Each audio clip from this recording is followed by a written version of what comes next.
नमस्कार, very very good evening to all of you. कैसे हैं आप सभी लोग? सभी का वेलकम, अभिनंदन है आपके अपने ऑनलाइन प्लेटफॉर्म मूल मंत्र सक्सेस में।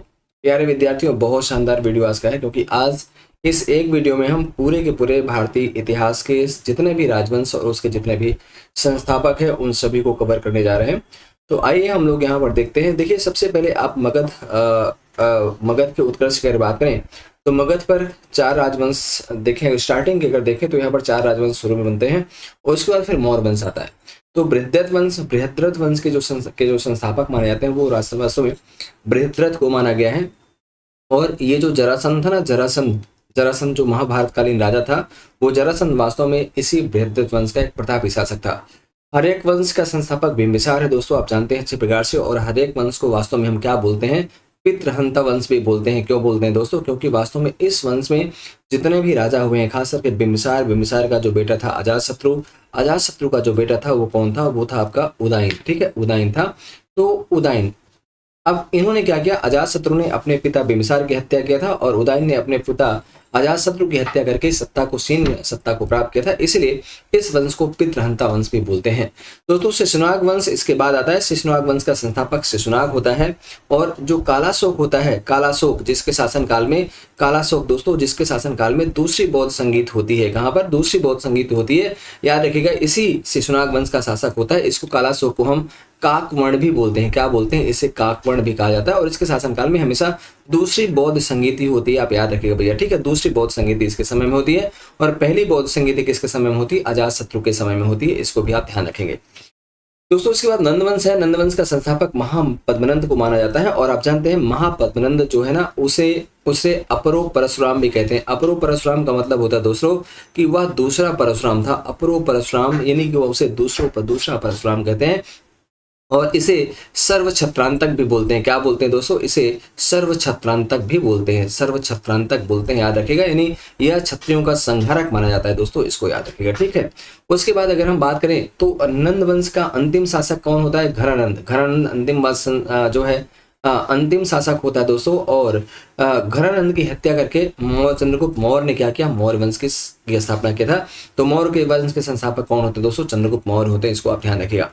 इसके बाद अगर आप देखें यहाँ पर तो ये जो आपका सुंग वंश है दोस्तों, सुंग वंश का संस्थापक पुष्यमित्र सुंग होता है।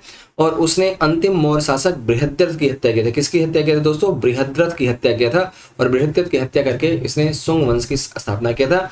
ये सुंग, कण्व और सातवाहन, ये दोनों वास्तव में दोस्तों ब्राह्मण वंश थे। कौन थे? इसको याद रखिएगा, ये ब्राह्मण वंश थे। कर्ण वंश के संस्थापक वासुदेव कण्व को माना गया है। और दोस्तों सातवाहन वंश का संस्थापक जो है वो वास्तव में सिमुक को माना गया है। याद रखिएगा दोस्तों, ये जो सातवाहन वंश है ये वास्तव में प्राचीन भारत का एक प्रतापी जो है राजवंश होता है। और यह वंश जो सातवाहन वंश होता है वो वास्तव में मातृसत्तात्मक माना गया है। क्या दोस्तों? मातृसत्तात्मक माना गया है। क्यों? क्योंकि इस राजवंश के जो शासक होते हैं वो हमेशा अपने माँ का नाम जो है अपने नाम के आगे लिखते हैं। जैसे गौतमी पुत्र सातकर्णी इस वंश का एक सबसे ज्यादा प्रतापी शासक था और इसको एक वाहन भी कहा गया। इसी प्रकार से यज्ञश्री सातकर्णी भी दोस्तों होता है। तो कहने का मतलब है सातवाहन वंश जो है मातृसत्तात्मक था। अगर हम चोल वंश की बात करें दोस्तों तो चोल वंश जो है उसका संस्थापक विजयालय को माना गया है। हालांकि दो तरह से चोल यहाँ पर बनता है, याद रखिएगा। दो प्रकार से हम कह सकते हैं। एक जो होता है दोस्तों वो वास्तव में जो चोल वंश आपका होता है दोस्तों, वो चोल वंश में याद रखिएगा कि पहले जो है ना स्टार्टिंग में आप देखें तो दो फेज में आता है।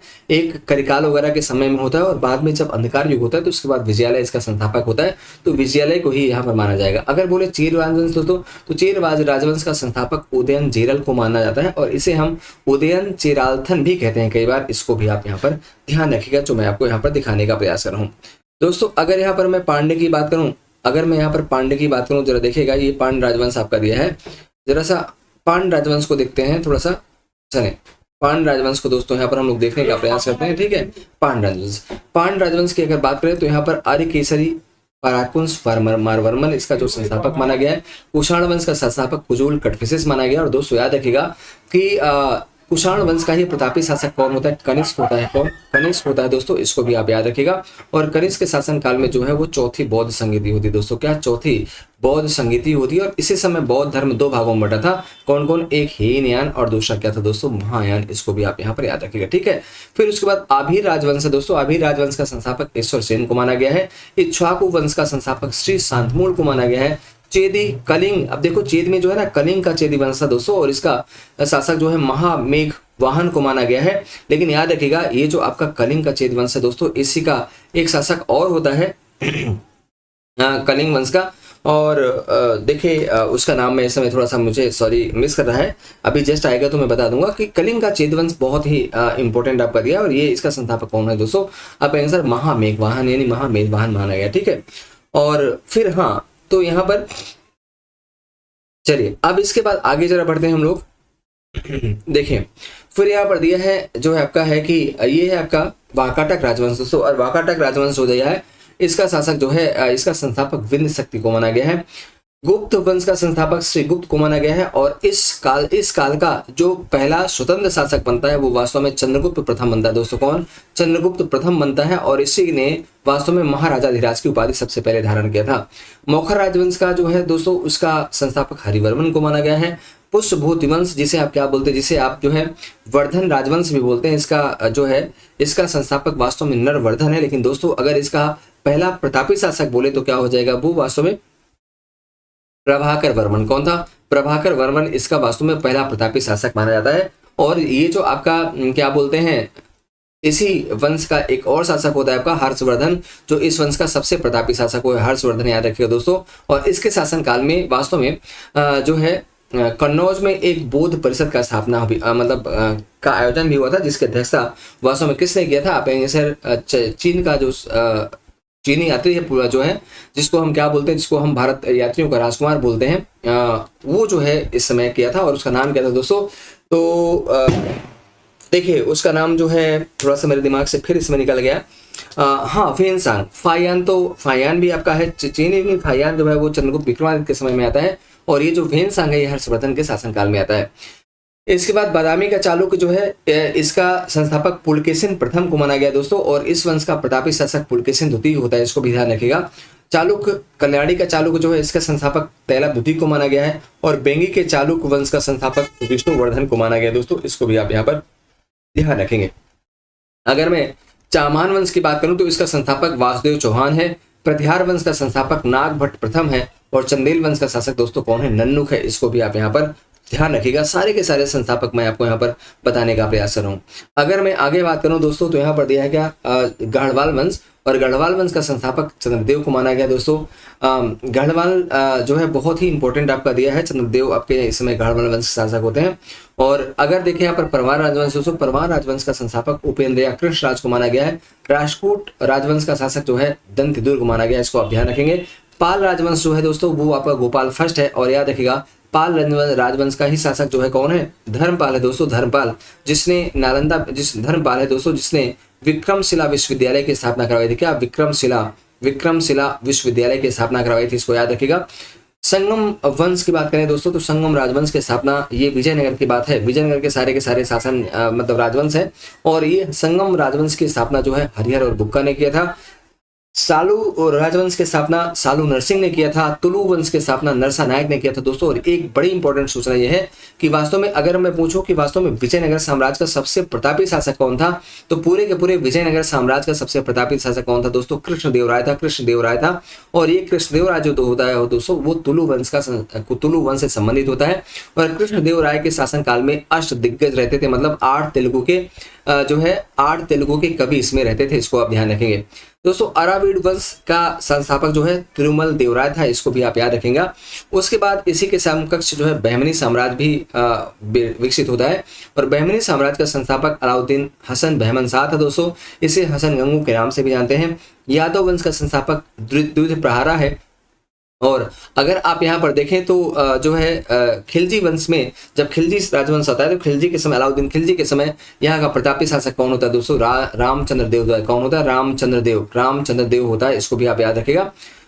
उसके बाद अगर देखेंगे दास वंश या कुतुबी वंश का संस्थापक कुतुबुद्दीन ऐबक को माना गया दोस्तों। किसको? कुतुबुद्दीन ऐबक को माना गया है। और कुतुबुद्दीन ऐबक याद रखिएगा, इसको कई उपाधियों से जाना जाता है दोस्तों। इसे हम क्या बोलते हैं? इसे हम स्पेशली कुरान ख्वाह बोलते हैं। क्यों? क्योंकि कुरान इसके मुंह में रटी हुई थी, मतलब मुंह जवान पर टंग पर थी।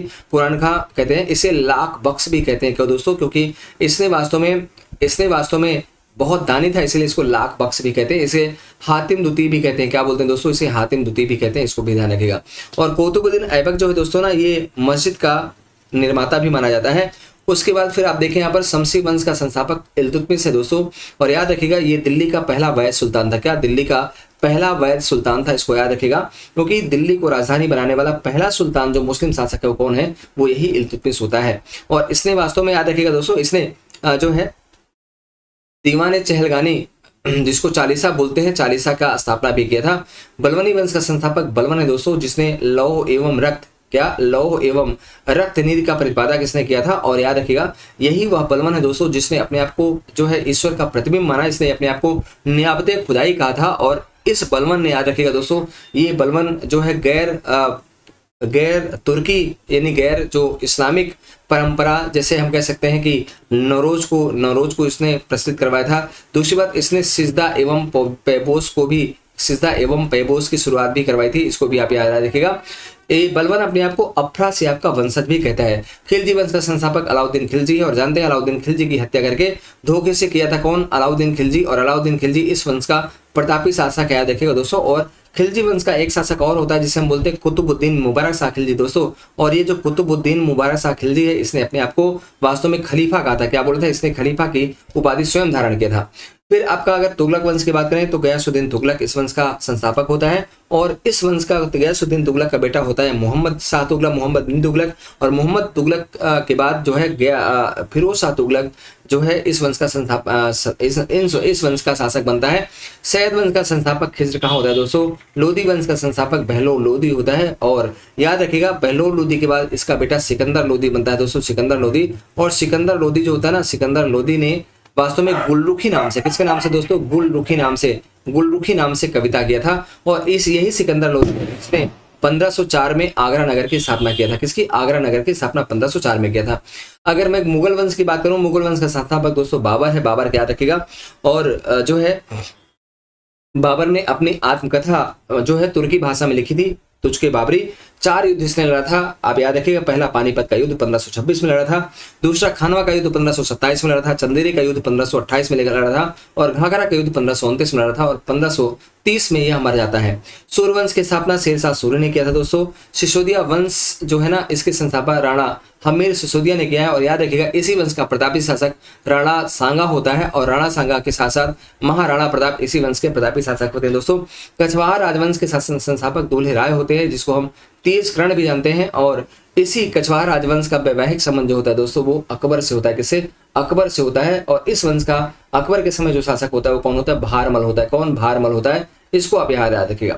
फिर यहाँ पर बौद्ध कारकोट राजवंश, ये कश्मीर का राजवंश है। दुर्लभ वर्धन इसका संस्थापक होता है। उत्पल राजवंश भी कश्मीर का है, इसका संस्थापक अवंती वर्धन को माना गया दोस्तों। और सरकी राजवंश जो है, इसका संस्थापक मलिक सरवर या मलिक उसर को बोला गया दोस्तों। एक बड़ी इंपॉर्टेंट बात यह है कि ये जो सरकी वंश है, ये वास्तव में जौनपुर में डेवलप हुआ है। और जौनपुर अपने शिक्षा के लिए बड़ा प्रसिद्ध था, इसीलिए जौनपुर को पूर्व का सिराज भी बोलते हैं। क्या बोलते हैं दोस्तों? पूर्व का सिराज भी बोलते हैं, पूर्व का सिराज। इसको आप यहाँ पर ध्यान रखिएगा।